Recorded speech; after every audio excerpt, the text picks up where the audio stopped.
오늘은 제목으로 올린 삼성전자 얘기에 앞서 미부가 꼽은 말로 폭론을 열까 합니다. 미부가 화두로 던지고 싶은 말은 지금은 맞고 그때는 틀리다입니다. 아니면 이를 뒤집어 그때는 틀리고 지금은 맞다 정도로 꺼내도 괜찮습니다. 뭐가 되었든 이 말을 제시한 건 사실이 바뀌면 마음도 변한다를 인용한 전설적인 투자자와 삼성전자의 행보가 겹쳐 보이기 때문입니다. 혹시 이 영상을 클릭한 분 중 주식 투자에 실패한 경험 있는 분들 계실까요? 특히 지금이야말로 현금을 투입해야 할 때라는 확신이 들었는데 소위 말하는 물렸다라는 판단 속에 억울한 장기 투자를 한 경험이 있으실까요? 만약 그런 경험이 있으시다면 오늘 이 영상이 더 뜻깊은 시간이 되지 않을까 합니다. 대한민국이라는 한 국가의 정부 신용도와 같은 급의 신용도를 책정받는 삼성전자의 행보가 아무래도 도움이 될 것이라 확신합니다. 미부는 여러분이 삼성전자가 현금을 어떻게 생각하고 운용했는지에서 힌트를 얻으셨으면 합니다. 유명 투자자가 현금은 쓰레기라고 자신했던 뒤 어느새 그때는 맞고 지금은 틀렸다라고 정정한 점까지 묶어 삼성전자의 현금 확보 비밀을 천천히 돌아보겠습니다. 여러분의 구독과 좋아요를 받는 기쁨 속에서 오늘 미부는 대한민국 최고 기업이자 글로벌 톱클래스로 불리는 삼성전자의 예측과 해안을 천천히 살펴보겠습니다. 먼저 요즘 경제 상황을 간단히 짚고 넘어가겠습니다. 고물가, 고환율, 고금리까지 한 번에 들이닥쳐 이른바 3고 현상이 뚜렷합니다. 물가가 치솟아 지갑을 열어도 돈을 쓰지 않은 것처럼 장바구니에 담기는 것은 얼마 없습니다. 환율은 사상 최대치를 경신하면서 달러가 전 세계 경제를 강타하고 있습니다. 돈을 빌릴수록 더 많은 이자를 내야 하는 고금리 상황은 아예 자본주의 시장 전체를 얼어붙게 하고 있습니다. 이에 힘입어 주식은 물론이고 부동산 가격도 추락하고 있습니다. 은행은 예금하겠다는 사람에게 더 많은 이자를 지급하고 있습니다. 이 모든 것을 종합하면 떠오르는 것은 딱 하나입니다. 자산 가치가 이전보다 하락하는 상황에서 이를 저가에 즉시 손에 넣을 수 있는 도구인 현금입니다. 이런 현금을 얼마나 소유하고 있느냐가 개인이든 기업이든 국가든 큰 힘으로 인식되는 것이 요즘 경제 상황입니다. 이를 전제로 놓고 보면 삼성전자라는 국가대표 글로벌 기업이 얼마나 큰 해안을 가졌는지 이해할 수 있습니다. 올해 상반기 기준으로 삼성전자가 가지고 있는 현금성 자산은 약 124조 원입니다. 현금성 자산은 기업이 보유하고 있는 현금을 포함해 현금과 동일하게 취급할 수 있는 수표, 당좌예금, 만기일 1년 이내인 금융상품을 뜻합니다.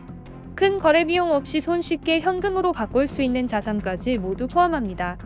말 그대로 목돈이 필요하면 언제든 현금으로 바꿔 사용할 수 있는 경제 능력입니다. 바꿔 말하면 삼성전자는 언제든 124조 원 수준의 돈을 투입할 수 있는 자금력이 있다는 것으로 풀이됩니다. 이런 자금력은 아무리 삼성전자가 글로벌 기업이라고 하더라도 엄청나다라는 평가가 나올 수밖에 없는 수준입니다. 왜냐하면 대한민국 기업 중 삼성전자 다음으로 현금 보유가 많은 현대자동차가 올해 상반기 기준 21조 원 수준의 현금 보유를 하고 있기 때문입니다. 삼성전자의 124조 원과 현대자동차의 21조 원 차이는 약 103조 원에 달합니다. 전 세계로 시각을 넓혀봐도 삼성전자의 현금 보유 능력은 입이 떡 벌어집니다. 외신 보도를 종합하면 현재 삼성전자의 현금성 자산은 글로벌 IT 기업 가운데 4위 정도로 추산됩니다. 삼성전자보다 현금성 자산을 많이 가지고 있는 기업은 애플, 구글, 마이크로소프트 정도가 꼽힙니다. 그 유명한 아마존, 페이스북, 인텔도 삼성전자보다는 현금 보유가 적은 것으로 파악됩니다. 여기서 궁금증이 생길 수밖에 없습니다. 삼성전자는 도대체 언제부터 이렇게 현금 보유를 늘렸으며 왜 돈을 쓰지 않고 쌓아뒀던 것일까? 이런 질문이 떠오릅니다. 물론 삼성전자가 이와 관련해서 공식적인 답변을 한 적은 없습니다. 미부도 직간접적으로 어떤 의중인지 파악하려 했지만 삼성전자라는 글로벌 기업이 이를 외부에 밝힐 리 없으며 사실은 그럴 의무도 없습니다. 그러므로 그간 삼성전자의 발걸음을 되돌아보며 해석할 수밖에 없습니다. 이런 점을 전제 조건으로 설정하고 삼성전자의 행보를 복기해보면 결국은 미래 예측 능력이 맞아떨어진 것으로 해석됩니다. 삼성전자는 몇 년 전부터 이어진 주식이나 부동산 등 자산시장 폭등을 지켜보면서도 거기에 탑승하지 않았습니다. 그 대신 차곡차곡 현금 보유 능력을 키우면서 언젠가는 현금이 빛을 발할 시기가 올 것을 예측했고 그것이 맞아떨어졌습니다. 예를 들어 삼성전자는 2018년 말 기준으로 현금 보유 105조 원을 찍었습니다. 삼성전자 창사 이래 처음으로 현금 보유 100조 원을 돌파했습니다. 그러자 증권가에서부터 뒷말이 나오기 시작했습니다. 삼성전자가 이런 자금력을 바탕으로 대규모 인수합병에 나설 것이란 전망이 계속 흘러나왔습니다.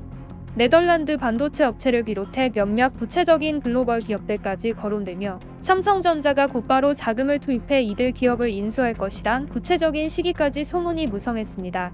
하지만 그때마다 삼성전자의 공식 입장은 답변할 수 있는 것이 없다였습니다. 그렇게 쌓이고 쌓인 삼성전자의 현금 보유 능력이 현재 124조 원까지 치솟은 겁니다. 주식과 부동산 등 자산 폭등에 올라타고 당장 유망한 기업을 인수해 반도체나 스마트폰 시장에서 더 공격적인 경영을 할 수 있음에도 삼성전자는 현금 보유라는 남다른 외길을 선택했습니다. 그 결과가 지금과 같은 현금 환영 경제 상황에서 삼성전자의 힘으로 이어진 모양새입니다. 최근 국제 신용평가사 무디스는 삼성전자의 신용등급을 종전 AA3에서 AA2로 한 단계 상향 조정하고 등급 전망을 안정적으로 부여했습니다. 신용등급 AA2는 무디스의 등급 체계 가운데 세 번째로 높은 평가입니다.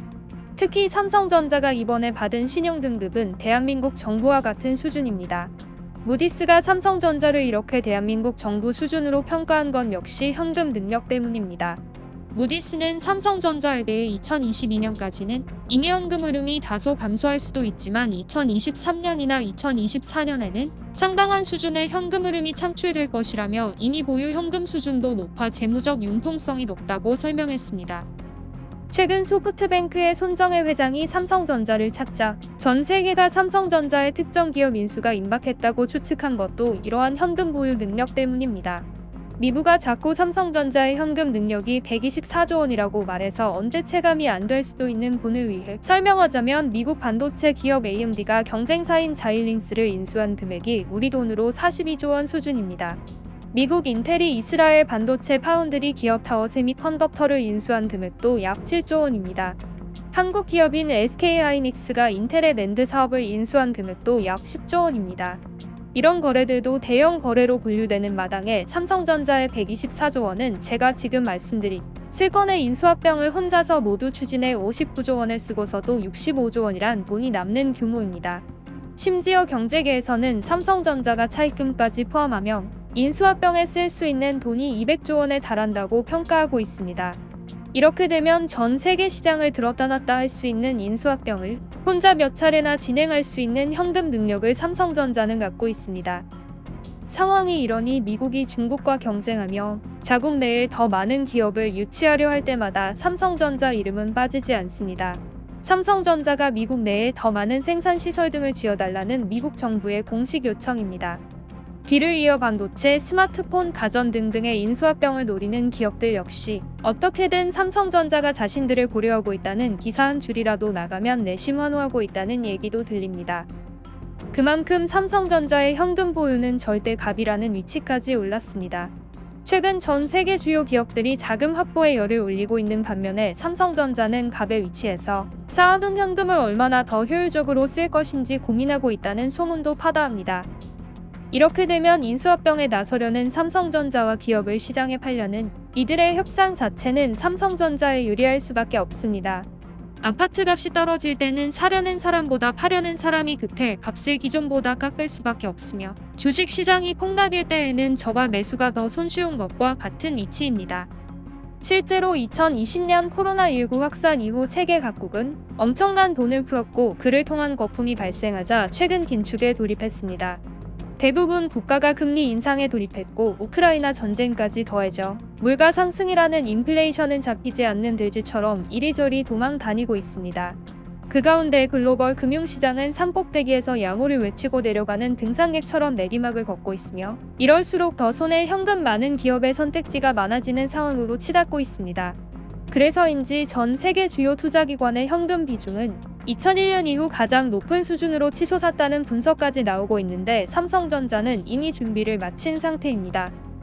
현금 부자 삼성전자는 현금이 환영받는 이 시기에 가장 효율 높은 투자 결정을 갑의 위치에서 행사할 것으로 보입니다.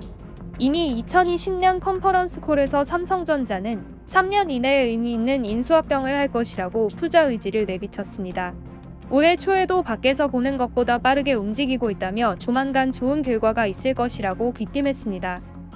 끝으로 영상 초반에 말씀드린 주식시장까지 묶어 삼성전자가 버티고 버텨 이뤄낸 현금 보유 능력이 얼마나 거대한 것인지 설명하는 사례로 마무리할까 합니다. 주식 투자자분들은 많이 아시겠지만 세계 최대 헤지펀드 브리지워터 어소시에이츠의 창업자이자 공동 최고 투자 책임자인 레이 달리오라는 유명 투자자가 있습니다. 그런데 달리오는 작년 3월 물가가 가파르게 오르는 시기에 현금을 보유하는 것은 쓰레기를 보유하는 것과 같다라고 직설적인 발언을 했습니다. 현금을 가지고 있을 것이 아니라 주식이든 부동산이든 자산을 보유해 인플레이션 시대에서 자신이 가진 현금 가치를 갉아먹지 말라는 뜻이었습니다. 하지만 이랬던 달리오의 생각이 그때는 맞고 지금은 틀리다로 바뀌었습니다. 달리오는 최근인 10월 4일 트위터에 존 메이너드 케인스가 사실이 바뀌면 마음도 변한다라고 말한 것처럼 사실이 변했고 나도 자산으로서 현금에 대한 생각을 바꿨다. 더는 현금이 쓰레기라고 생각하지 않는다라고 고백했습니다. 이렇게 자신의 생각을 바꾼 달리오는 흔히 생각하는 것 이상의 현명한 투자자입니다. 달리오는 약 27조 원의 자산을 가진 것으로 추산되는 억만장자 투자자입니다. 달리오가 창업한 브리지워터 어소시에이츠의 운용 자산은 1,400억 달러에 달하며 특히 달리오는 2008년 글로벌 금융위기를 예측한 바 있습니다. 끈기로 버텨낸 삼성전자의 현금 보유 능력이 더욱 빛을 발하는 것은 이러한 전설적인 투자자 달리오보다 한 차원 더 높은 예측을 했다고 볼 수 있기 때문입니다. 사실이 바뀌면 마음도 변한다를 기억한 달리오가 그때는 맞고 지금은 틀리다를 실토했다면 삼성전자는 그때는 맞을 수도 틀릴 수도 알 수 없지만 지금은 확실히 맞다를 입증했다고 볼 수 있습니다. 최근 월스트리트 저널은 삼성전자의 파운드리 투자 확대는 풍부한 보유 현금과 기술 리더십을 고려할 때 타당한 선택이라고 했습니다. 이는 삼성전자가 글로벌 파운드리 1위인 대만 TSMC와 경쟁하기 위해 2027년까지 첨단 반도체 생산 능력을 3배 늘리겠다고 최근 발표한 것을 호평한 겁니다. 모두가 삼성전자를 향해 왜 이렇게 현금이 쓰레기로 불리는 상황에서도 돈을 잔뜩 쌓아두지? 라고 생각할 때부터 삼성전자는 끈질기게 현금을 쌓았습니다. 그리고 삼성전자는 지금 그 실탄을 현금이 으뜸인 시기에 쓰려고 잔뜩 강화제를 조준하고 있는 모습입니다. 아무래도 삼성전자가 글로벌 기업인 만큼 전 세계 인재를 빨아들인 가운데 그들 내부에서 대단한 해안을 발휘했다고 미부는 판단합니다. 이처럼 개인이든 기업이든 적절한 현금 보유가 언젠가는 그 이상의 무기가 될 수 있다는 점을 여러분과 공유하며 오늘 미네르바의 부엉이 2부 이상 마치겠습니다. 감사합니다.